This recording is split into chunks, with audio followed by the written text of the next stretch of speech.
주일 일부 예배를 드리기 전 간단한 광고의 말씀을 먼저 드립니다. 코로나 바이러스 감염증 따른 예배 안내 사항입니다. 우리 교회는 7대 예방 수칙을 준수하며 제한적인 현장 예배와 기존의 영상 예배를 함께 진행합니다. 좌석은 받으신 번호표에 따른 지정된 좌석에 앉으시고 인사 및 성도의 교제는 최대한 비접촉으로 하시기를 바랍니다. 현장 예배 참석하신 분들은 답답하시더라도 예배 중 마스크는 벗지 마시고 예배 드리시며 예배 녹화 영상은 오전 11시 교회 홈페이지를 통해서 제공합니다. 수요 예배는 녹화 영상을 통한 동영상 예배로 드립니다. 영상은 주일 예배와 동일한 방법으로 수요일 오전 경에 교회 홈페이지를 통해서 제공합니다. 잠언 새벽 묵상 안내입니다. 월요일부터 금요일까지 홈페이지를 통해서 잠언 새벽 묵상을 들으실 수 있습니다. 모임 및 행사 안내입니다. 가정주일 맞이 가족 사진 콘테스트 및 온가족 성경 필사 안내입니다. 가족 사진은 두 가지의 주제를 가지고 사진을 촬영하셔서 하나는 가족 예배를 함께 드리시는 장면, 또 하나는 가장 아름답다고 생각되는 우리 가족 사진을 촬영하셔서 교회 이메일로 보내주시면 됩니다. 온가족 함께 쓰는 잠언 성경 필사는 6월 한 달 동안 온가족이 함께 참여하는 성경 필사 시간을 갖습니다. 오늘까지 각 교구 사역자들에게 신청해 주시고 필사용 노트와 또한 큐티책도 오늘까지 받아 가시면 되겠습니다.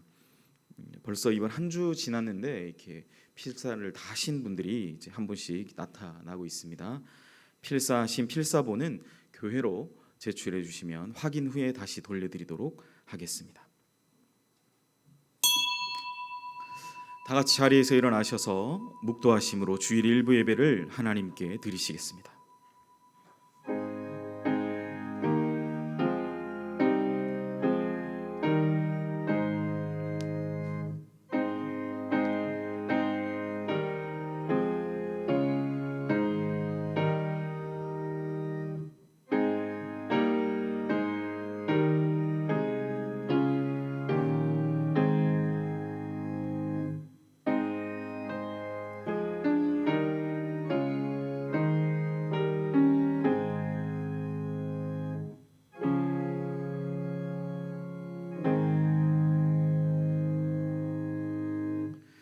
오늘도 살아계셔서 예배하는 자들의 이 예배를 받으시는 하나님 아버지, 거룩하신 주님께 특별한 날 각자의 은혜의 자리에서 주님을 예배하며 나아갑니다.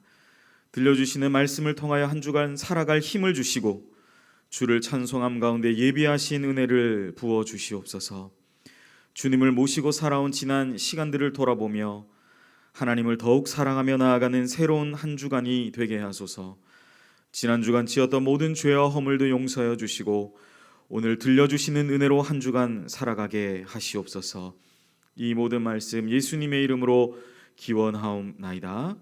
아멘. 다 같이 신앙 고백하겠습니다.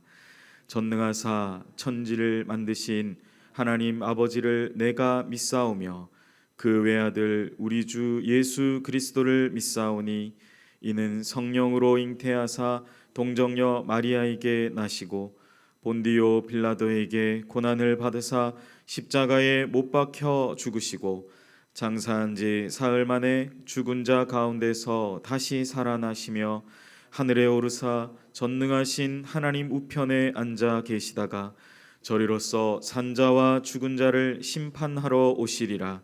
성령을 믿사오며 거룩한 공회와 성도가 서로 교통하는 것과 죄를 사하여 주시는 것과 몸이 다시 사는 것과 영원히 사는 것을 믿사옵나이다. 아멘. 자리에 앉으시겠습니다. 찬송가 94장 주 예수보다 더 귀한 것은 없네. 다 함께 찬양하겠습니다.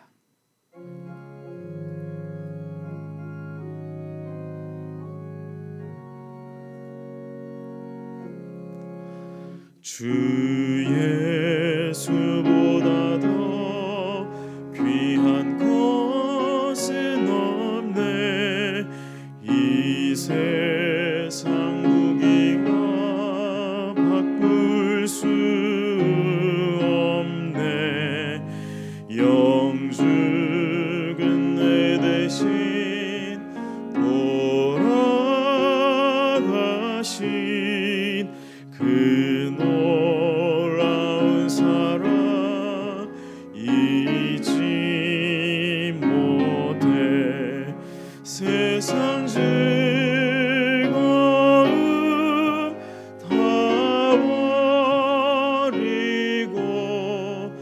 세상 자랑각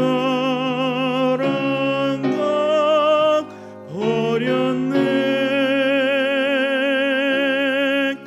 주 예수보다 더 귀한 것은 없네. 예수밖에는 없네. 주 예수보다 더 귀한 것은 없네. 이 세상 명예와 바꿀 수 없네. 이전에 즐기던 세상 일도 주 사랑하는 맘 뺏지 못해. 세상 즐거움 다 버리고 세상 자랑 다 버렸네. 주 예수보다 더 귀한 것은 없네.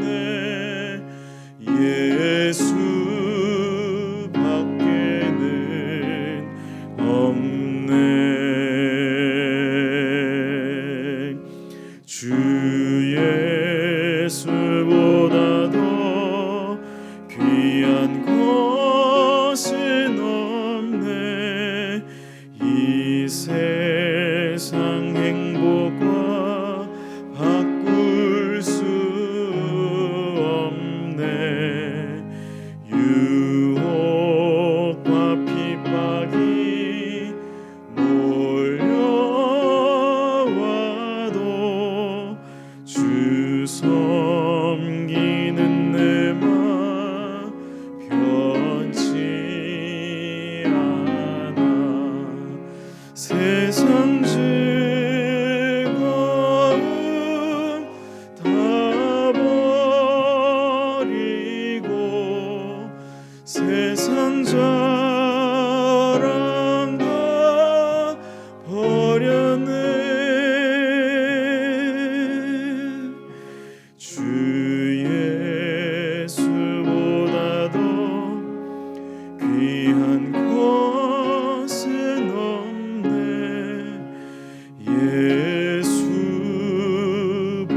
예수밖에는 없네.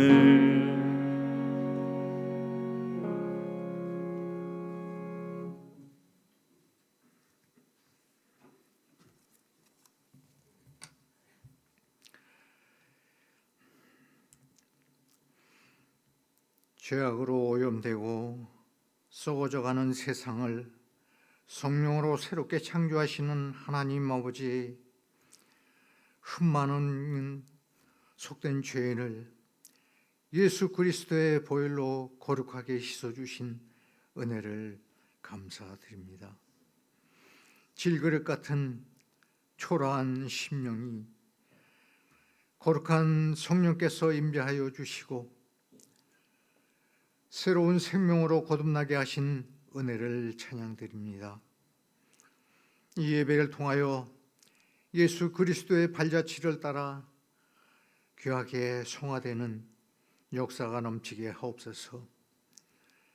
용기를 잃고 사람들의 뒤에서 고독해하고 쓸쓸하게 마음을 쓸어안고 있는 자녀들에게 능력의 새 힘이 충만해지게 하옵소서. 아직도 지구촌 모든 곳에 코로나 바이러스로 인해 많은 사람들이 고통과 어려움에 처해 있습니다. 하나님 아버지, 저희 인간들의 무지몽매한 죄들을 용서하여 주시고 새로운 희망과 용기를 주옵소서. 하나님 아버지, 이 대한민국을 위해서 또한 간구합니다. 주여 더욱더 긍휼히 여겨 주시고 이 어려운 시련과 또한 시기가 속히 지나가도록 역사하여 주시고 또한 이 나라가 더욱더 강성한 나라가 되게 하여 주시옵소서. 주님, 연유교회도 또 코로나로 인하여 많은 어려움에 처해 있습니다. 또 주일학교 영화부에서 청년부에 이르기까지 주일 예배가 또 주님 속히 드려질 수 있도록 또 도와주시기를 간절히 원합니다. 우리도 우리 육신에 속한 우리 연약한 모든 분들에게 주님 속히 쾌차하시도록 우리 주님께서 어루만져 주시고 역사하여 주시옵소서. 또한 저희들과 함께 이 귀한 자리로 인도하여 주시기를 간절히 원합니다. 우리 선교사님들 더욱더 보호하여 주시고 어려운 여건 속에서도 견디며 복음을 담대히 전하도록 성령 하나님 힘주시고 늘 함께 도와주시기를 원합니다. 오늘도 예배를 돕는 모든 주의 종들에게 넘치는 은혜를 내려 주시옵소서.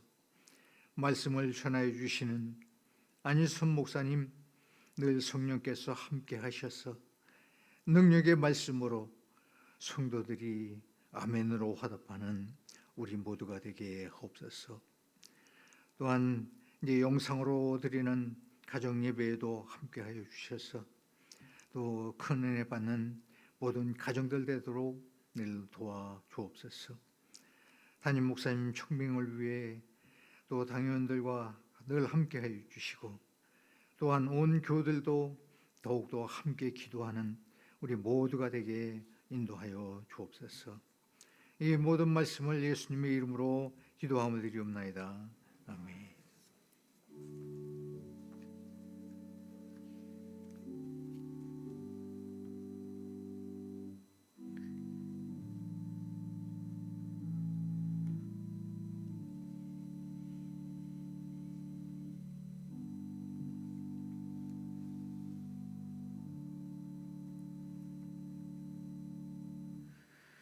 오늘 우리에게 주시는 은혜의 말씀입니다. 다 같이 겸허한 마음으로 하나님의 말씀을 받겠습니다.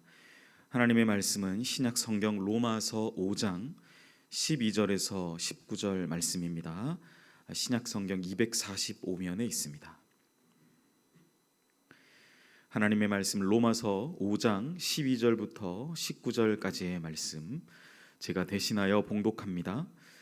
그러므로 한 사람으로 말미암아 죄가 들어오고 죄로 말미암아 사망이 들어왔나니 이와 같이 모든 사람이 죄를 지었으므로 사망이 모든 사람에게 이르렀느니라.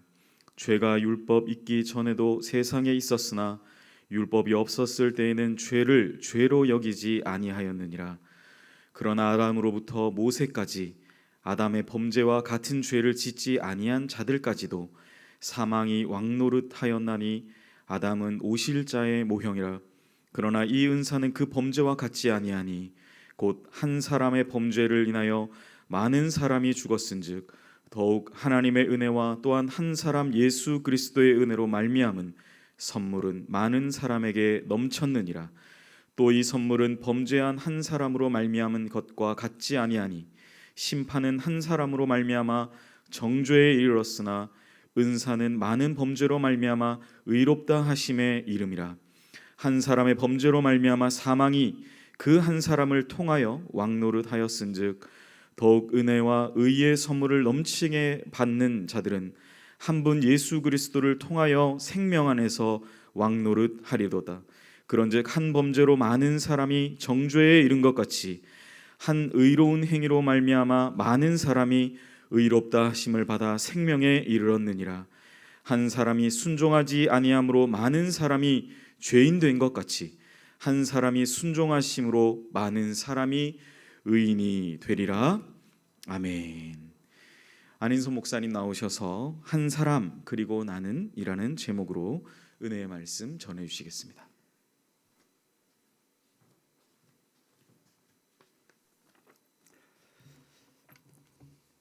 여러분 평안하셨습니까? 네, 광고를 들으니 벌써 필사를 마치시는 분들이 생긴다고 합니다. 너무 귀한 일이죠. 네.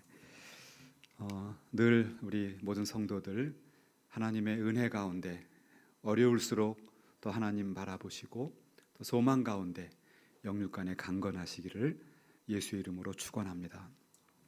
오늘 말씀 드리기 전에 우리 헌금을 위해서 기도드리고 같이 은혜를 나누도록 하겠습니다. 사랑의 주님 감사합니다. 세상의 많은 사랑 가운데 우리를 택하여 구원해 주신 것이 너무 감사해서 오늘 하나님께 예배드리러 나오면서 우리의 조그만 예물을 주께 드립니다.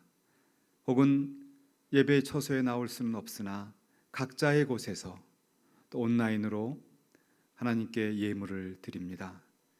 하나님, 이 예물을 받아주시고 이 예물이 하나님 나라와 주의 몸된 교회를 위해 사용될 때에 30배, 60배, 100배의 결실이 있도록 도와주옵소서.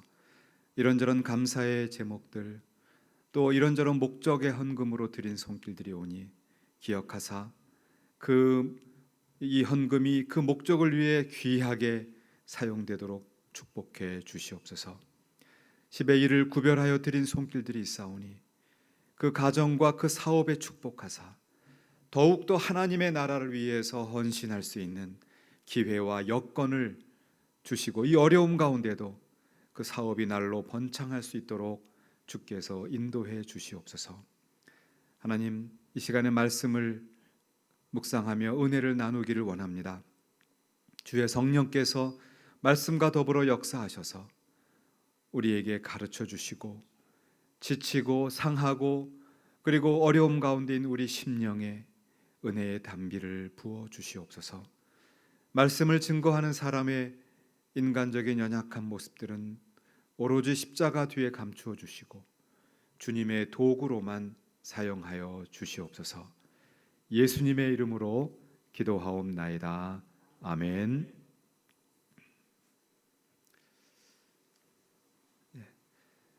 저는 지난 4월에 네덜란드의 암스테르담에서 메일을 하나 받았습니다. 올해가 미국과 또 네덜란드 또 한국 이런 우리 개혁교회 장로교회에 큰 영향을 미쳤던 신학자이자 수상이자 또 언론가였던 아브라함 카이퍼라고 하는 분이 세상을 떠난 지 100년이 되는 그런 해입니다. 그래서 그 기념 잡지를 발행하게 되는데 저에게도 글을 하나 부탁을 하는 것이었습니다. 그분의 이야기는 한국 교회와 신학이 많이 발전한 것을 자기는 알고 있다. 그렇다면 한국의 카이퍼와 개혁 신학이 어떻게 자리 잡고 있는지 좀 글로 써달라 이런 부탁이었습니다. 그래서 제가 작업을 해서 바로 지난주에 보내주었습니다. 지난 5월과 6월 이 글을 준비하면서 한국 교회를 돌아볼 수 있는 좋은 기회가 되었습니다. 한국의 복음이 들어온 것은 우리가 잘 아는 것처럼 1984년에 의료 선교사 그리고 1985년에 선교사님이 들어와서 우리에게 복음을 전해 주었습니다. 그리고는 곧바로 1910년에서 45년 일본의 식민 지배를 받게 되었습니다. 해방되자마자 48년에 결국 분단이 되었고 1950년 바로 이 6월 달에 북한이 남한으로 침입해 들어오면서 우리는 참 가슴 아픈 그런 전쟁의 역사를 겪게 되었습니다. 바닥까지 내려갔던 우리 한국은 이제 1970년대와 80년대에 기적적인 경제적 부흥을 이루게 되었습니다. 한국 교회가 부흥하게 된 시기도 한국 경제가 일어난 시기하고 같이 맞물리는 것을 우리는 보게 됩니다.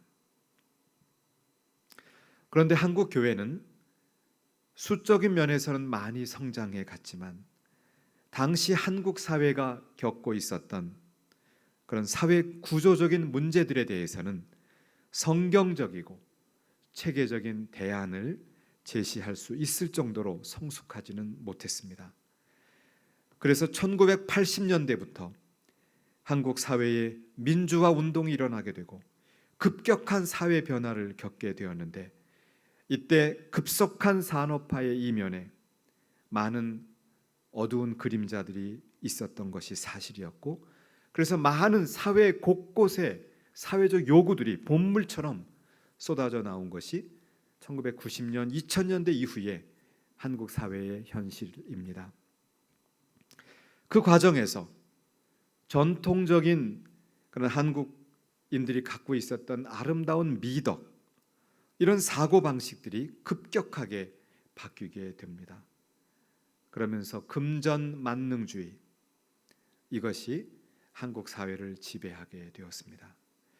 이런 사회적인 변화는 특별히 우리 보수적인 신앙을 가진 이런 기독교인들에게도 큰 도전이 되었습니다. 자, 이런 배경 하에서 1980년대 후반기부터 주로 대학의 기독 서클들을 중심으로 기독교 세계관 운동이 일어나게 되었습니다. 이 기독교 세계관 운동에 동기를 제공하고 신학적인 기초를 제시해 주었던 것이 바로 개혁주의라는 것이었습니다. 그 중심에 아브라함 카이퍼가 있었습니다. 제 기억에도 제가 대학에 다닐 때도 카이퍼란 이름을 많이 들어보았습니다. 그리고 여러 복음 서클들, IVF라든지 여러 복음 서클들이 그러한 세계관 공부들을 그 당시에 하면서 우리 보수적인 기독교는 과연 어떻게 이 세상을 바라볼 것인가 고민했던 기억이 선명히 납니다. 기독교와 문화, 기독교와 세상은 과연 어떤 관계여야 할까? 그것이 그 고민의 핵심이었습니다. 이제 시간이 흘러 2000년대가 넘어가면서 한국에는 교육제도에 큰 변화가 생겼습니다. 그것은 바로 대안학교라고 하는 것입니다. 대안학교가 생기기 시작하면서 의식 있는 기독교인들이 기독교 정신으로 대안학교를 세우기 시작했습니다. 이 운동을 이끄는 분들 또한 그 철학적 기초를 바로 아브라함 카이퍼와 개혁신학에서 찾게 됩니다. 그래서 카이퍼는 한국의 기독교 학교 운동에 그 철학의 기초를 놓는 인물로도 유명하게 자리매김했습니다. 그래서 저는 이 글을 이렇게 써서 네덜란드에 보내면서 결국 요약해 보면 한국 사회의 급격한 발전 속에서 과연 예수님은, 과연 복음은 어떻게 이 도전들을 해결하면서 진리를 지키면서 이 혼탁한 세상 가운데 하나님의 나라를 세워나갈까, 그 고민하는 과정이 지속되어 왔다는 것입니다. 한국 교회가 멋진 건물을 세웠고 매력적인 프로젝트를 세웠고 그리고 화려하고 장엄한 행사들을 많이 잘 해왔습니다. 그런데 아이러니하게도 그럼에도 불구하고 영적인 생명력은 계속 추락하고 있고 도덕적으로는 무능력한 것이 한국 교회의 현실이 되었습니다. 이제 한국 교회가 이대로는 안 된다, 이런 위기의식이 팽배한 것은 우리 모두가 마음으로부터 경험하는 그런 현실입니다. 사랑하는 여러분, 무엇이 문제일까요? 어떻게 그 해결의 방향을 찾을 수 있을까요? 결국은 본질적인 문제에 있다고 생각합니다. 아무리 성경에 나오는 말로 멋있게 포장하고 아무리 은혜로운 표정으로 잘 드러내지만 결국 우리의 속 사람이 문제인 것 같습니다. 내가 문제인 것 같습니다. 아무리 설교 말씀을 듣고 심지어 아무리 설교를 한다고 할지라도 결국 변하지 않는, 그리고 하나님의 그 은혜가 풍성하지 못한 나 자신이 문제는 아닐까, 그런 생각을 하게 됩니다. 그래서 오늘 본문을 통해서 보다 근원적인 문제를 함께 묵상하면서 은혜를 나누기를 원하는 것입니다. 여러분, 우리가 믿지 않는 우리 친구들에게 혹은 가족들에게 복음을 전할 때 여러 도전들이 있습니다. 그 중에 저는 두 가지를 한번 생각해 보기를 원합니다. 그분들은 이렇게 말합니다. 오케이, 예수님이 좋은 분이란 거는 내가 알겠습니다. 그런데 몇 가지 질문이 있습니다. 그리고 그 질문을 갖고 있기 때문에 그분들이 교회 나가기 어렵다는 그런 것입니다. 첫 번째 도전은 이것입니다. 아담이 에덴 동산에서 선악과를 따먹었다는 거죠. 이것은요, 교회 안 다니는 사람도 다 아는 이야기입니다. 그런데 요즘처럼 올해 여름이 한 달 먼저 왔다 그러죠. 요즘처럼 덥고 목이 마르고 그러면 과일 하나 먹을 수 있지, 뭐 그것이 그렇게 끔찍한 범죄라고 그를 인간을 심판한다고 말을 하는지 그거가 잘 이해가 안 됩니다. 이렇게 말하는 분들이 계세요. 두 번째는 처음에 아담이 범죄했습니다. 그건 알겠습니다. 저도 잘 알고 있습니다. 그런데 아담하고 나는 도대체 무슨 관계가 있습니까? 그건 아담의 잘못이지 나와 현대인들은 도대체 아담과 무슨 관계가 있습니까? 이건 너무 불공정한 거 아닙니까? 이런 도전을 하는 경우입니다. 어떻습니까? 그런 질문들 많이 들어보셨죠? 그래서 전도하기가 어렵다는 이야기를 저는 종종 듣습니다.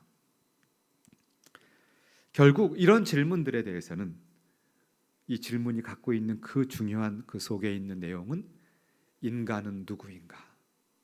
인간의 죄의 본질은 무엇인가? 거기에 들어 있습니다. 결국 그것을 지금 피해가고 비껴가고 있는 것입니다. 에덴 동산에서 아담이 범죄합니다. 그 아담의 범죄의 본질은 이 더운 날 시원한 과일 하나 먹은 것이 잘못이 아닙니다. 오늘 본문에서 말하고 있는 것처럼 한 사람이 순종치 않음으로 죄가 세상에 들어왔고 죄가 들어와서 사망이 오게 되었다. 이렇게 정확하게 지적하고 있습니다. 결국 죄의 본질은 불순종입니다. 불순종. 그리고 이 불순종의 그 이유는 교만이라고 이렇게 말합니다. 교만. 잘 생각해 보면 이런저런 이유로 내가 왜 교회 나갈 수 없는가를 말하는 분들의 이야기를 가만히 들어보면 그 중심에는 하나님 그분에게 순종하기 싫다는 거죠. 그걸 숨기고 있습니다. 이래저래 덮으면서 멋있는 말로 하지만 결국은 하나님 그분에게 왜 내가 순종해야 될까? 내 자유로운 인생 조금 더 살고 싶다. 이게 들어 있습니다. 성경을 보면 창조주 하나님에게 연합되어서 살아가는 그것이 아담의 영적인 생활이었습니다. 그런데 불순종의 죄로 하나님으로부터 떨어지게 되고 분리하게 되고 이탈하게 됩니다. 이것을 요한은 그 나무에서 가지가 떨어져 나간 것으로 표현하죠. 그러면 그 나무는 죽은 것입니다. 여러분이 생일날 꽃을 선물 받을 때 그 꽃, 선물 받은 꽃이 참 보기 아름답고 멋있죠. 그런데 뿌리에서 떠난 그 꽃은 하루 이틀 일주일이 지나면 시들어서 죽게 되는 것입니다. 죄의 본질은, 우리 인생의 본질은 생명의 근원이 되시는 하나님과 연합하지 않고 그분에게 불순종함으로 하나님으로부터 분리하는 것, 이탈해가는 것, 그것이 우리 인간의 불행의 본질입니다. 그렇게 함으로 하나님의 형상이 상실된 이후로 그에 대한 심판은 그 후손에까지 미치는 비참한 결과를 낳습니다. 이것을 신학적으로는 유전적인 부패라고 하기도 하고 혹은 원죄라고도 그렇게 말합니다. 이것이 바로 우리의 본질적인 상황입니다. 기독교 역사를 보면 아니다. 아담의 죄는 그 자신에게만 있고 모든 사람들은 순수하게 깨끗하게 태어난다. 이렇게 주장하는 흐름들이 일반 역사 가운데 만만치 않습니다. 그 중에 가장 그 우두머리, 그 가장 대표자가 바로 영국 출신의 신학자였던 어거스틴이 살았던 그 시대에 살았던 펠라기우스라고 하는 사람입니다. 펠라기우스. 그는 그렇게 말합니다. 아담은 아담의 죄로 끝났다. 그 다음에 태어나는 모든 사람들은 그 순수한 영혼으로 태어나는데 죄를 범할 수도 있고 안 범할 수도 있는 것이다. 이렇게 설명을 합니다. 그런데 오늘 성경을 보면 틀렸습니다. 우리의 믿음의 생활은 성경에 근거하는 것이죠. 우리의 경험이나 우리 취향에 근거하는 것이 아닙니다. 성경을 보면 분명히 말합니다. 첫사람 아담이 불순종함으로 죄가 들어왔고 그 죄로 인하여 사망이 들어왔다.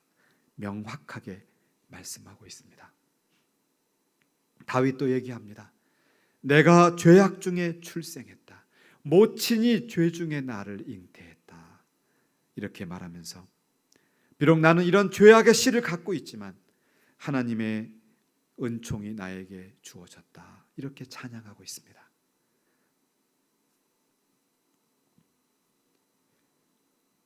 오늘 바울을 보면 로마서 오늘 5장 본문에서 바울은 율법이 있기 전에도 이것이 죄인지 아닌지를 설명하는 모세가 받았던 율법이 있기 전에도 이미 우리에게 죄가 있었다 이렇게 말합니다. 뭐라고 설명하냐면 율법이 없었을 때는, 즉 모세가 이렇게 하라 십계명과 율법을 받기 전에 아담부터 모세까지는 죄가 없었던 것이 아니라 그것이 죄인지를 알지 못했을 뿐이라는 거죠.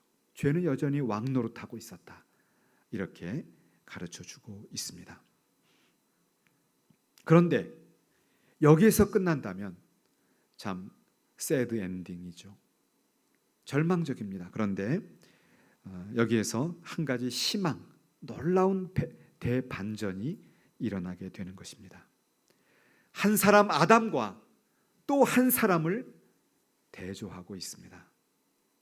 한 사람으로 죄와 사망이 모든 사람에게 왔다면 이제 은혜도 생명도 한 사람을 통해 와서 우리에게 왕노릇한다. 이렇게 말해주고 있습니다.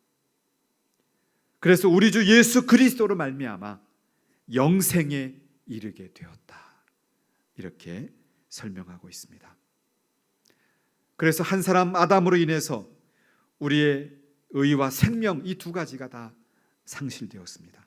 그러나 한 사람 인간의 몸으로 오신 예수 그리스도 안에서 우리는 다시 회복이 되고 다시 소생하게 되었다는 것입니다. 이제는 이 한 사람 예수 그리스도의 죽기까지 순종함, 십자가에 달려서 죽으심을 통해서 많은 사람이 의인이 될 수 있고 우리가 구원의 생명을 회복할 수 있다. 여러분, 이것이 복음입니다. 복음은 바로 이것입니다. 얼마나 귀하고 감사합니까? 그런데 여기서 한 가지 더 중요한 질문이 있습니다. 아까도 말씀을 드렸던 것과 관계가 됩니다. 아담이 잘못을 한 건 알겠는데 나와 무슨 관계가 있는가라는 부분입니다. 여기에 대해서 종교개혁자 존 칼빈이 아주 중요한 방향을 제시합니다. 그는 고린도전서 15장 21절에서 22절을 제시하면서 이 문제를 답을 제시합니다. 사망이 한 사람으로부터 말미암았으니 죽은 자의 부활도 한 사람으로 말미암았다. 한 사람 아담으로 사망이 왔는데 이 죽은 자의 부활도 한 사람 예수 그리스도로부터 왔다는 거예요. 예수님은 부활의 첫 열매다. 이 부활장을 설명하면서 드리는 말씀입니다. 그러면서 아담 안에서 모든 사람이 죽은 것 같이라고 말합니다. 자, 이것이 핵심입니다. 아담이 범죄함으로 죽었을 때 바울은 아담 안에서 모든 사람이 죽었다라고 말합니다. 그렇습니다. 아담이 인간의 대표로서 범죄함으로 인해서 아담 안에서 그의 후손으로 태어나는 모든 사람들, 저와 여러분 모두 다 죽게 된 것입니다. 그것이 객관적인 사실입니다. 그런데 그리스도께서 죽은 자 가운데서 부활하셔서 부활의 첫 열매가 됨으로 인해서 이제 우리들도 예수 안에 있으면 부활하고 다시 살 수 있는 생명의 소망을 갖게 된다라는 것입니다.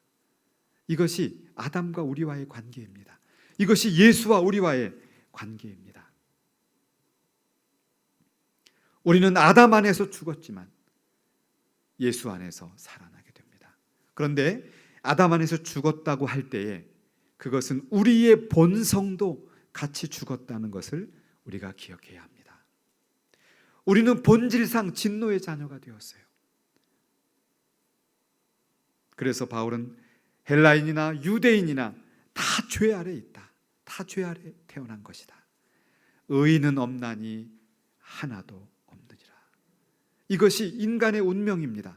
이것이 우리의 정체성이었어요.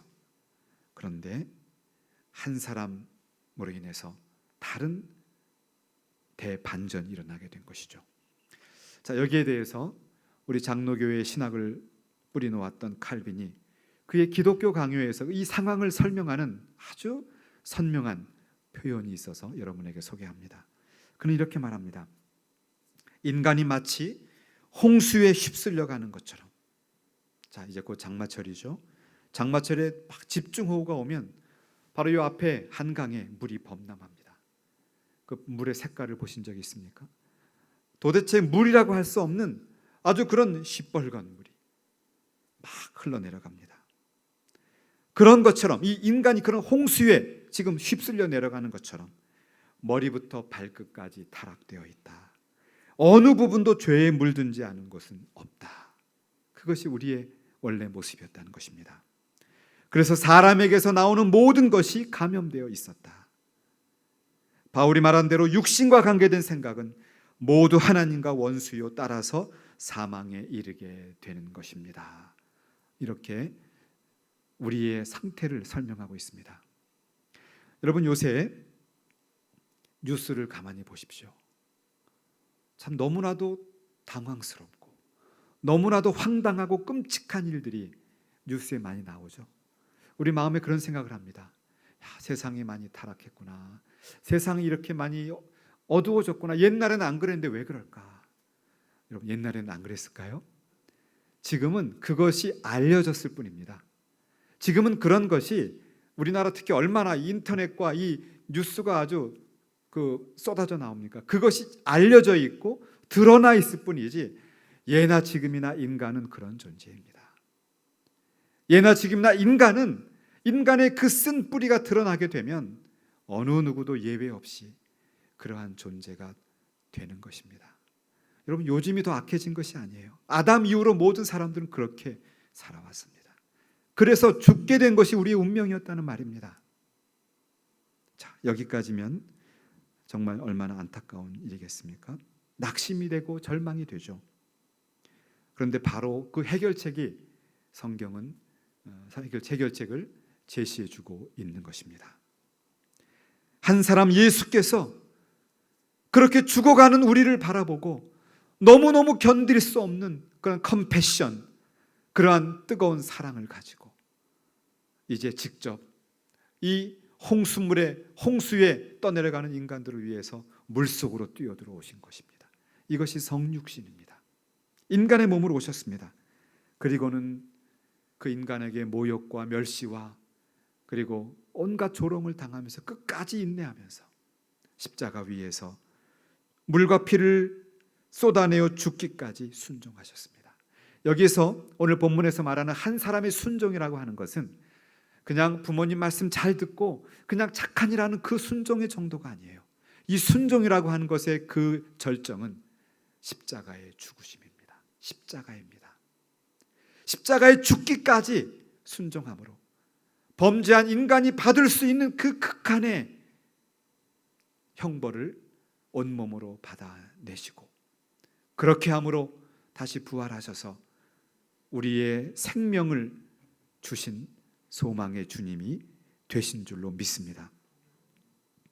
이것이 복음이라는 말씀입니다. 그래서 성경은 구습을 쫓는 옛사람을 벗어버리라라고 말합니다. 왜 그런가요? 우리는 이제는 더 이상 옛사람의 존재가 아니기 때문에 그렇습니다. 예수께서 죽기까지 순종하심으로 우리는 새로운 피조물이 된 것입니다. 오직 마음을 새롭게 함으로 변화를 받으라고 성경은 말합니다. 그렇습니다. 우리 마음을 새롭게 하셔야 합니다. 그저 입만 열면 나오는 불평, 불만, 그저 낙심적인 이야기들, 그저 소망 없는 그냥 생활에 쩌들어 있는 그런 모습은 예수의 죽음에 합당한 삶이 아니라는 말씀입니다. 예수의 고귀한 피로 새롭게 된 우리들은 마음을 새롭게 함으로 변화를 받아 구습을 쫓는 옛사람을 벗어버리고 새로운 사람, 멋있는 인생, 소망의 사람, 예수 그리스도의 사랑이 넘치는 달라진 모습으로 살아가야 한다는 것이 성경의 가르침입니다. 저는 그래서 아까 우리가 불렀던 그 찬양을 참 많이 묵상하게 됩니다. 94장에 있는 그런 찬양이죠. 주 예수보다도 귀한 것은 없네. 이 세상 부귀와 바꿀 수 없네. 주님을 무엇과 바꿀 수 있겠습니까? 영 죽을 내 대신. 네, 그렇습니다. 우리는 영 죽는 것이 마땅한 이치였습니다. 그것이 정의로운 것이었습니다. 내 대신 돌아가신 그 사랑 잊지 못하네. 세상 즐거움 다 버리고, 그렇습니다. 세상의 즐거움이 더 이상 즐겁지 않습니다. 세상의 즐거움이 더 이상 즐거울 수가 없습니다. 왜냐하면 예수님 때문입니다. 세상 자랑 다 버렸네. 그렇습니다. 세상에 자랑하던 것이 아무 쓸데없는 종이장에 불과하고 아무 필요 없는 것들이라는 것을 알게 됩니다. 예수만이 나의 자랑이요, 예수의 몸된 우리 교회가 나의 영광이지, 세상의 것들은 그저 지나가는 것들에 불과하다는 것입니다. 그러면서 예수보다 귀한 것이 없다는 찬양을 하게 됩니다. 이전에 즐기던 것들, 주 사랑하는 마음을 빼앗을 수 없다고 말합니다. 유혹과 핍박이 몰려와도 주 섬기는 내 마음은 변치 않는다고 말합니다. 그러면서 이야기하죠. 세상 즐거움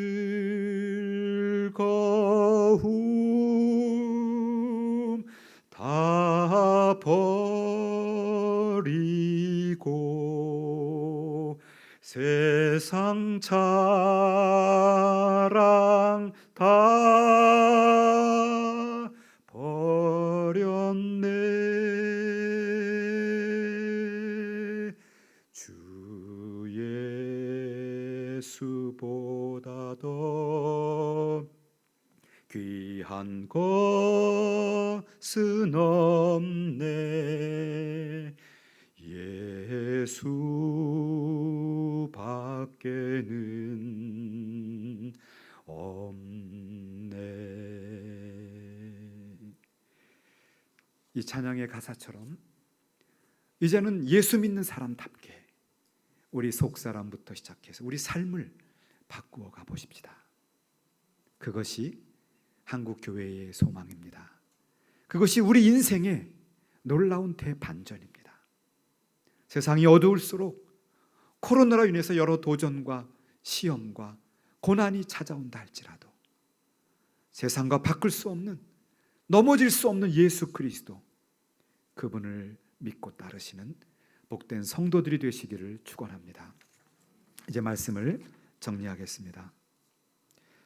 저는 지난 주간에 가족들과 집에서 저녁을 식사를 하던 중에 생전 처음 경험하는 일을 맡게 되었습니다. 뭘까요? 밥을 씹던 중에 갑자기 손가락만한, 손톱, 새끼 손톱만한 큰 돌이 씹힌 것이었습니다. 그런데 알고 보니까 그건 돌이 아니었습니다. 황당한 일을 맡게 되었습니다. 무엇이었을까요? 제 치아 하나가 빠져나왔습니다. 얼마나 당황했는지 몰라요. 제 처음 경험한 일이었습니다. 그래서 그 다음날 아침에 일찍 치과로 달려갔습니다. 알아봤더니 상황은 이런 것이었습니다. 저는 몇 년 전인지도 기억하지 못하지만 이번에 엑스레이를 찍어보고 알게 되었는데 충치가 너무 심해서 아예 신경을 죽이는 그런 신경 치료를 했던 모양입니다. 잊어버리고 있었어요. 그리고 소위 크라운이라고 해서 치아를 인공적으로 둘러 씌우는 그러한 인공치관 시술이라는 것을 했던 것이었습니다. 저는 그 자체도 잊어버리고 살고 있었던 것이었죠. 그런데 약 한 10년 정도 전에 이 신경을 죽이는 신경 치료를 했기 때문에 아무런 감각이 없는 것이에요. 아무리 충치가 생기고 이가 썩어도 전혀 느낌이 없습니다. 왜냐하면 신경이 다 죽어버렸기 때문에 그렇습니다. 그래서 그 치아가 아주 심각하게 그 상황이 되어졌는데도 전혀 인지하지 못하고 아무 문제 없는 것처럼 그렇게 생활하다가 이 썩다 못해 이 치아가 결국은 부러져서 튀어나와 버린 것이죠. 여러분, 이런 일을 제가 경험했습니다. 이번 주 말씀을 묵상하다 갑자기 그 생각이 난 것입니다. 아, 그렇구나.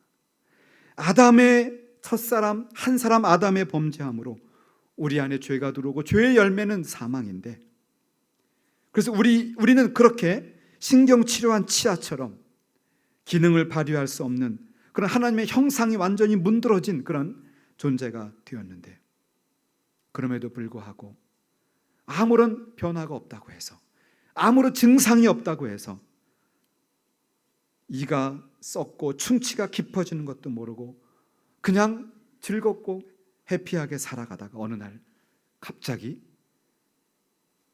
치아가 부러져서 떨어져 나가버리는 것이죠.